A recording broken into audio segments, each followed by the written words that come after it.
Hey everybody, this is Alzrath and welcome to Deck Breakdown. Today we're going to talk about a subject that a lot of people have been requesting, especially since the release of the new expansion, that is gold farming. It's basically a way to generate enough gold to buy some of the more expensive cards. What you're seeing now in the background is one of my gold farming decks. I do it with Elementalist simply because, well, I use my Zaladar deck too much, so I don't want to really replace him. If you're not going to, Zaladar is easily the best hero for gold farming right now, because it's able to deal additional damage a lot more easily than Elementalist can. Now, some people throw Bad Santas in here to accelerate their draw. I usually don't. It's not really necessary. You're going to win probably by about turn 6 at the latest, unless your deck is just getting horrible draws. Now, you'll notice a lot of the allies are 2 and 1 cost. Really cheap. You have the flares, which are the Dark Prophecies edition that I'm using for this. You don't have to use them. You can just use a bunch of 1 or 2 cost Call the Crystals allies if you have them. Shard of Power is really the workhorse in this, because once you get a whole bunch of these cheap allies out, Shard of Power comes down and gives you a really big boost in attack damage. Bloodlust is another temporary one that you can throw on. Some people use it, some people don't. I personally do, just because I like an excuse to use Bloodlust. It's a cool looking card. I'll go ahead and scroll through the cards here. We have, of course, your hero. You can do this with any shadow hero, but you lose access to Shard of Power if you don't use elementals. And there's also an Amber version that I use sometimes because I don't play Amber that much in Quick Match either. The essential thing, though, to notice is it is a 30 card deck. It is for PvE only, not versus other players, because that requires 40 cards. But yeah, let's go through the cards here. We have Elementalist. He's just your elemental hero, and since I use Zaladar so much for other things, I'm not going to use him here. So we have no other choice. I went ahead and went with 3 Brutalis, because he's a 2-cost ally, so you don't want too many of them, and he's not that potent, but he's cheap still. You could throw in Ironhide Crosses, but I wanted to keep the Dark Prophecies ally count to a minimum. Ironhide Crosses would be faster.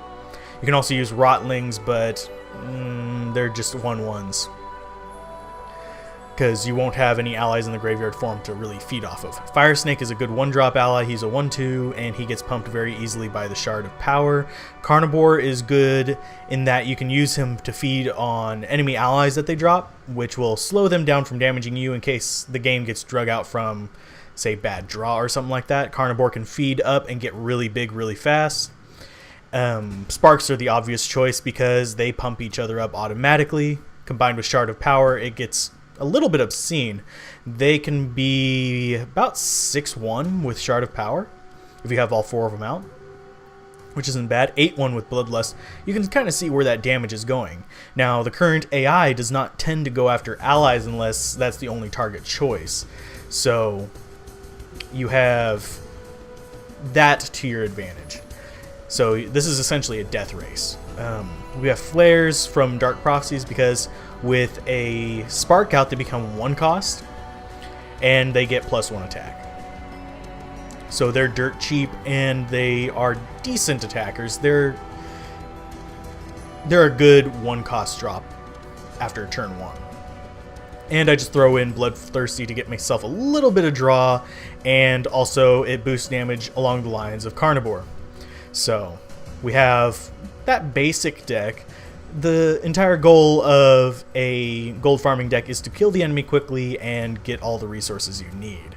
So that's that. There are other things you can throw in. Now, obviously, I'm avoiding any 3-cost or higher allies. You can throw in Hellsteeds. They are a 1-drop, and with the Shard of Power, they can actually get decent.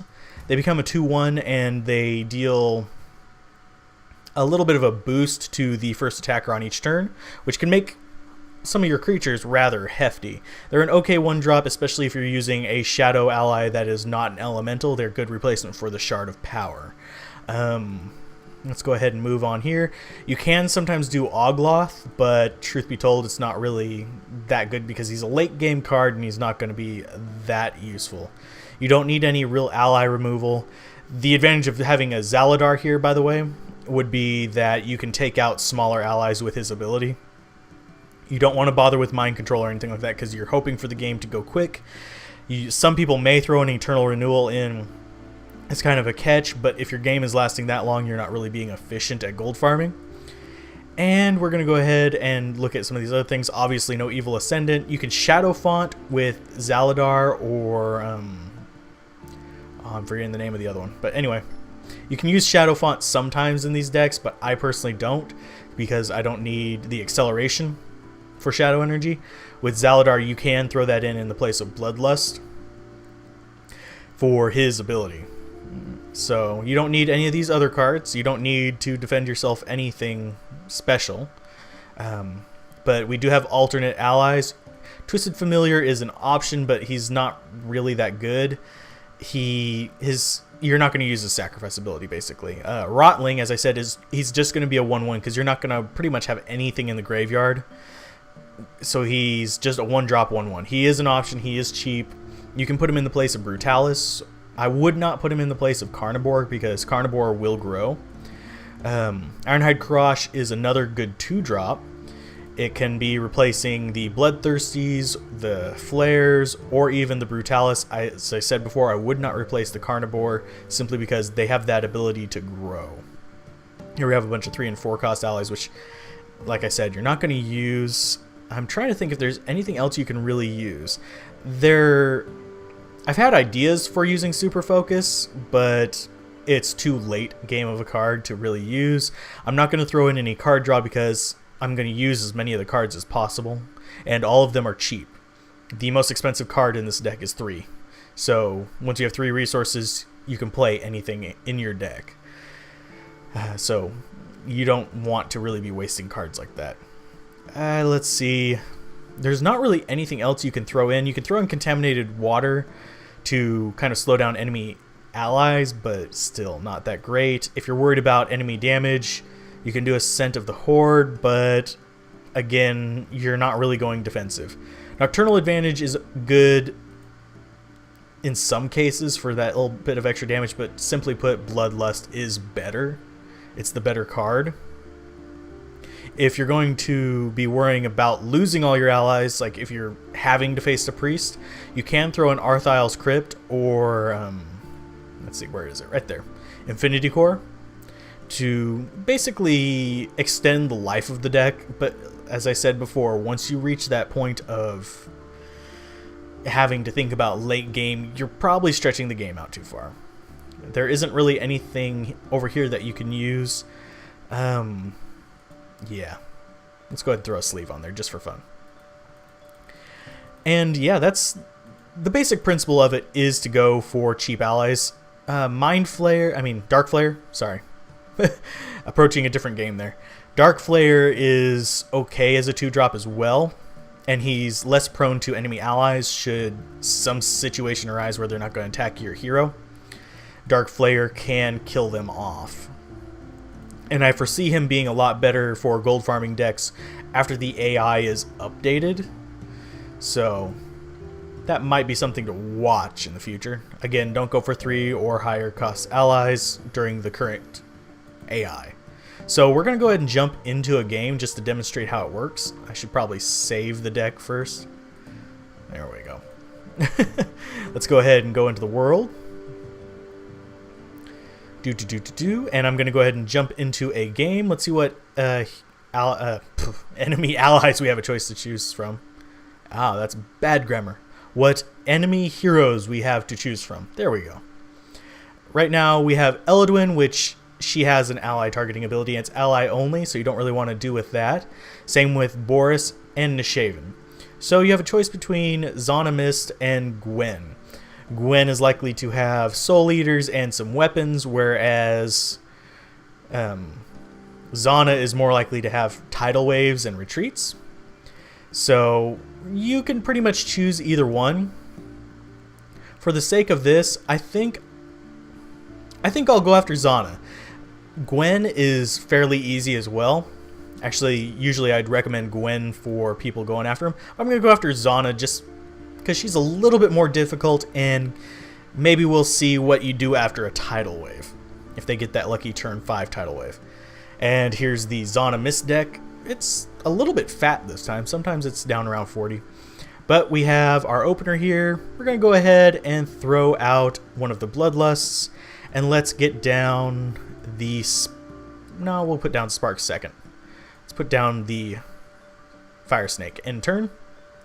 Next turn we'll drop the the Spark and the Flare. Gonna go ahead and get rid of another Bloodlust because we won't be able to play it yet when we want to get out as much as possible. Let's drop that and that. And we'll go ahead and attack with the Fire Snake. Boom. So OP. And end turn.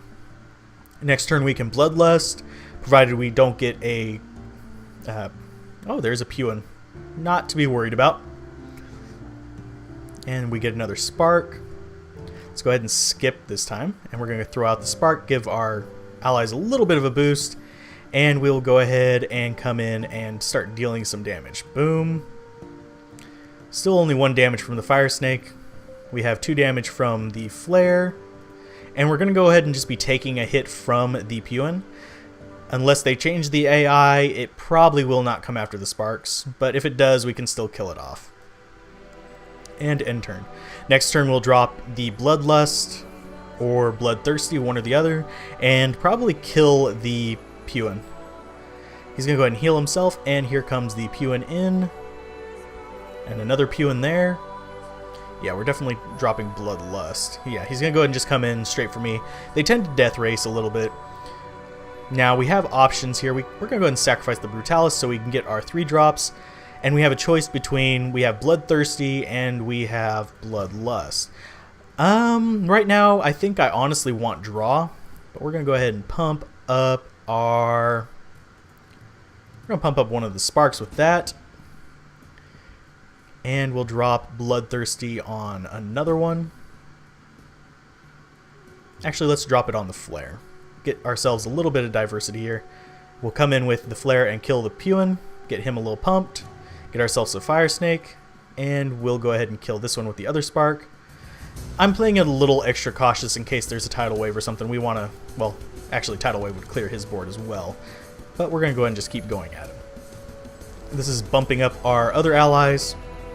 Now, Bloodthirsty could be used to keep drawing. I could have saved that Puin for a little extra damage. He's going to go and smite me. Good. The AI is still following the old patterns of just going straight after me. Let's go ahead and get rid of the Fire Snake. We're going to throw out another Flare. And we have a choice here of whether we want to use the Bloodlust just yet. And we're not going to. I'm going to use it next turn and pray that our opponent does not have a Tidal Wave. Because if I use it next turn, I can guarantee a pretty much one-hit kill. And end turn. I almost could have done it now. It would have been 2 damage short of a one-hit kill. So there we go, and we have the game won. Let's go ahead and Bloodlust, and let's go in and just kill them off. That's how you gold farm. I was a little bit slow on the startup. Usually you get more allies than that, so you can just swarm. But that's how you do it, and you end up getting a decent chunk of gold. Not a lot. You get more from facing other players. You get 80 gold from facing other players, and it's just a whole lot faster that way if you have a deck that you can win with. This one is a good, just basic gold farming deck for you to build up your PvP deck. And it's relatively cheap. You don't have to use Dark Prophecies to do it at all. And yeah, I'm going to go ahead and go back to the deck list. Sorry about that. Had to clear my throat.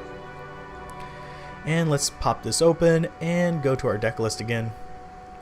Boop-a-doop-a-doo. And it's pretty much the only situation where I really recommend using Flares and Sparks. They are nice little cards, but, and this is a big but, they're too reliant on having other cards out to really be stable. And they're meant for an early game use because they're 1 and 2 cost cards. The other thing is, this is also one of the few decks that can use a Shard of Power effectively. So there are places for these niche cards. It's just they're in kind of little exploitive situations. And yeah, that's gold farming, just the raw basics. If you guys want me to do a human gold farming deck, drop me a line and I'll try and get that one out as well. And we will see what we can do there. And yeah, if you guys enjoy my Shadow Era commentary or these deck breakdowns, be sure to like, comment, and subscribe, and I will be trying to release them more reliably now. But yeah, see you next time on one of my videos. Deck breakdown probably next week, and Shadow Era. I'm going to be covering net decking fairly soon because it's a fairly wishy-washy subject for a lot of people. But yeah, keep gaming, have fun, peace out. This has been Alzarath. See you next time.